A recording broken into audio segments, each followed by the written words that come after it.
Weber, what are you getting something from this? Are the gears turning for you? Because I know, I mean, not to put your own business out there, but we have talked, long-term plans for yourself and your family and stuff like that.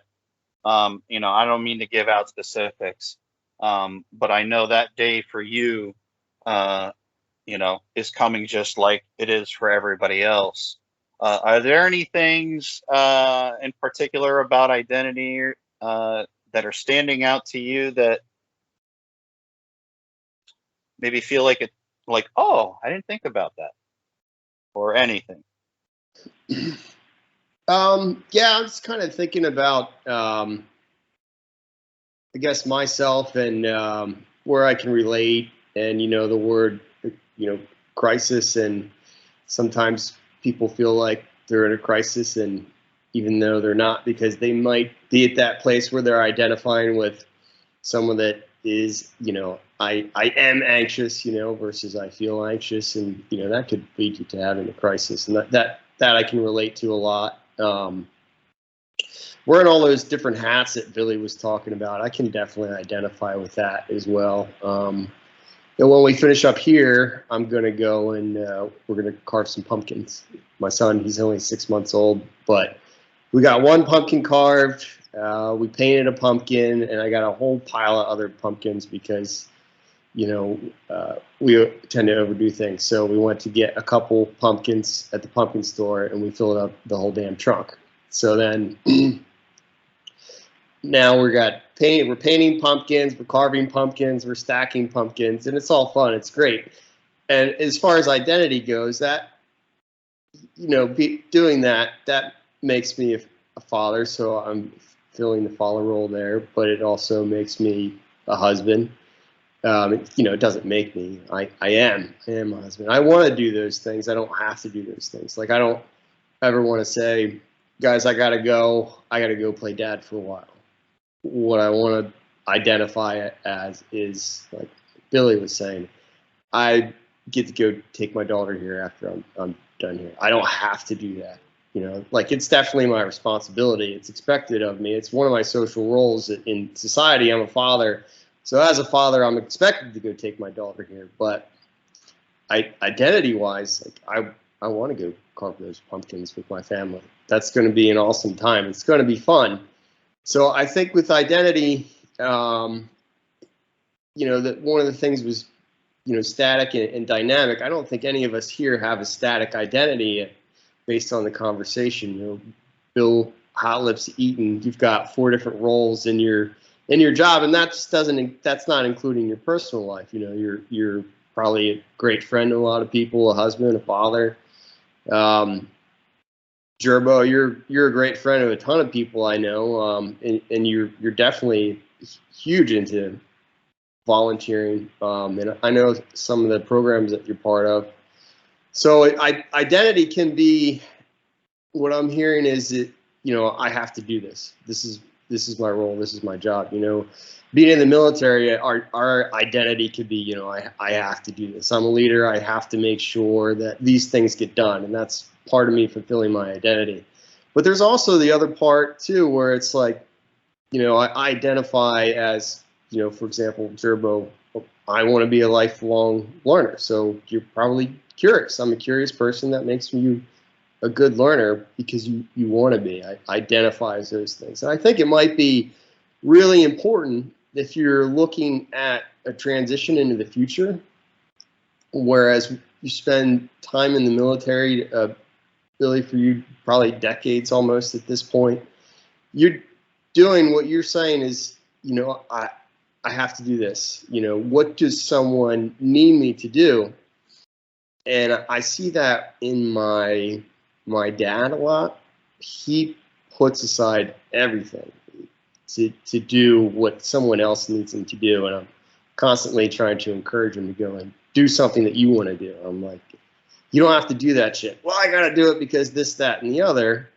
And part of it's true, but also part of it is because he's identified for so long as someone who is a provider or a caregiver or someone that is there when someone needs him.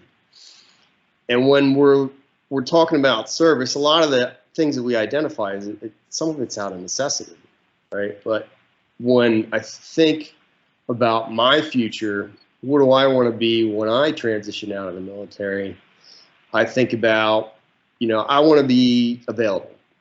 I want to be available to the people that need me the most, or that the people that I want to be close to the most. So for me, immediately, it's going to be my family here at home, my son and my wife, and that's what I want to identify with. Whatever job I transition to, whatever I decide to do, whatever that looks like. Right now, I have a vision of my son being about 6 years old, and it should be he should be getting out of school around the same time that hopefully I'll be on convalescent leave, and maybe we'll go on a big trip, and it'll be completely awesome.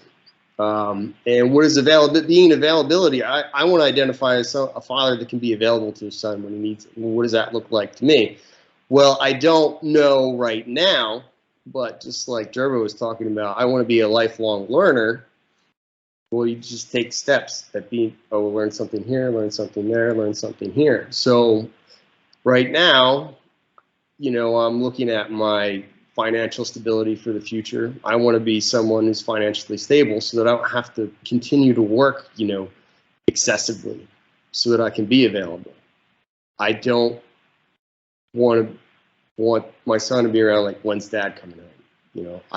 I want to be that person eventually that can be available. So I'm taking steps now to get educated. I'm trying to get my degree. Bill, you're talking about that. Make sure you get your degree before you get out, so that you don't feel that crisis or that anxiety. So, yeah, I'm getting a lot out of it, to answer your question. And I think for me, it's about seeing that person in the future and understanding what identity is that person, and it's simple for me as being available.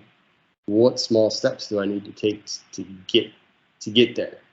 What do I want to do? What do I want to be there? I mean,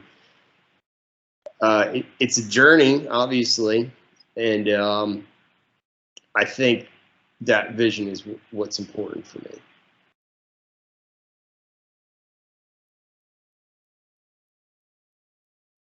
Does that answer your question?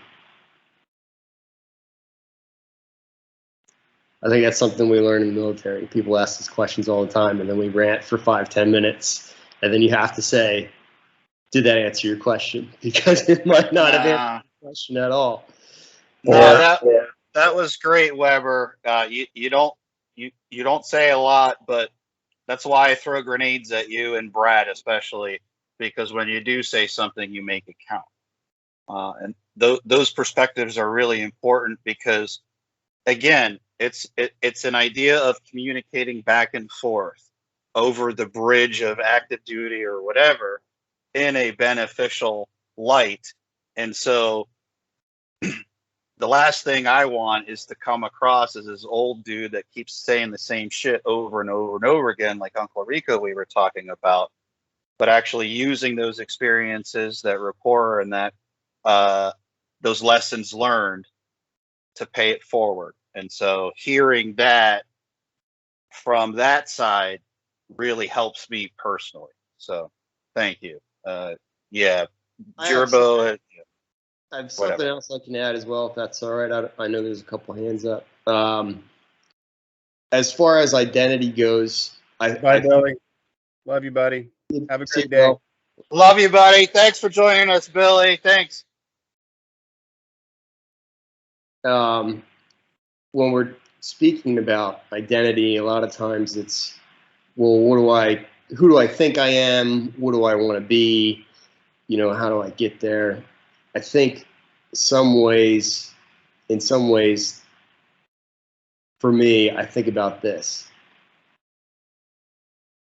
I'm able to fulfill the identity that I would like to have at times by not doing things that I don't want to do, or being people that being a person I don't want to be.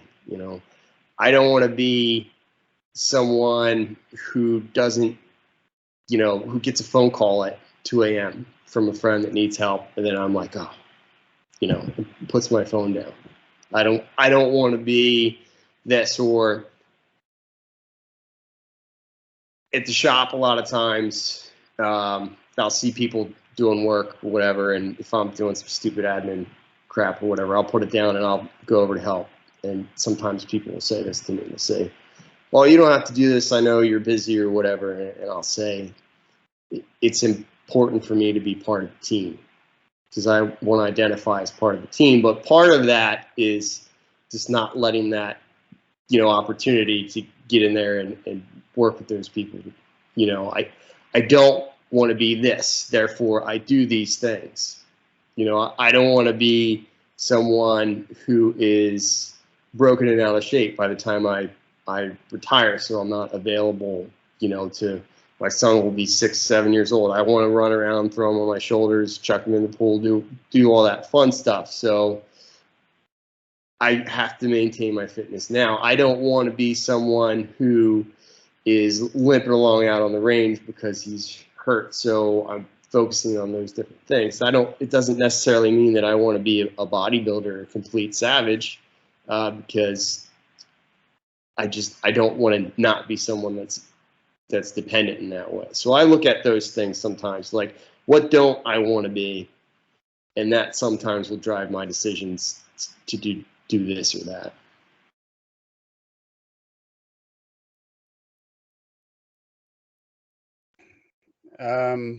Bill, do you have your hand up, or was that left over from last time? Because I can let you go first. No, I must be stretching. Okay. I put it down. I got 2 questions for Webb. What gives you the right? Who do you think you are? I love how you can rephrase something that sounds like an insult. But yeah, that's perfect. I love it. Like you said everything. I just wanted to chime in on all that stuff as you were talking, because the first thing I remember, like the first moment that I realized I was no longer in the military, terminal leave had just finished. I'd started my new job. I realized like Friday at 4:30, I was done. Like for that weekend, I didn't have to do anything until Monday with work, but I did it anyway because I was so accustomed to it. Like, no, there's no expectation to work weekends. There's no need for it. I'm not getting ahead in the competition and, getting a better, lot in life by doing that. No, take it off. So like, wow. I mean, those little moments, I call them small victories, when you get it and you take it and you process it, and that's becoming part of the change process. The other one is, and this isn't maybe good and bad, but I don't think if I got called to go camping for 6 months to a year somewhere in a foreign country with people shooting at me, that I could do it today. I don't think I would know how to physically set up everything that I used to be so good at. I was like automatically click stuff and boom, and payments were being, transferred and things were happening. And I was, I don't think I could do that to my family. And I don't think I know how to do it anymore. So like, that's another thing. That's a whole skill set where I would just like, don't miss that part of the identity. Right. But that's not to say I still am not my identity is I travel. I'm a world traveler. I love to travel, and I travel to this day, but no more than 4 days at a whack, and that's 2 of those days are flying travel days where I get to tag Mario and see if I can get in the upgrade lounge with Bill Eaton occasionally. So really only 2 days being away, but 4 in total if you think about it. So being more present, being more, I remember having breakfast with my daughter before she'd, go off to school and stuff. And I never was able to do that before. And so there was so much positive associated with the end of that military career that I could never go back. In fact, somebody asked me a couple days ago, I forget who it was, but do you miss it? Oh yeah, it was just, we were talking landscaping going on outside, and the guy, we were sharing some stories about an uncle or grandpa who's in the military, and I was talking about mine, and he's like, yeah, do you miss it? And that's the perfect question when somebody asks you, do you miss it?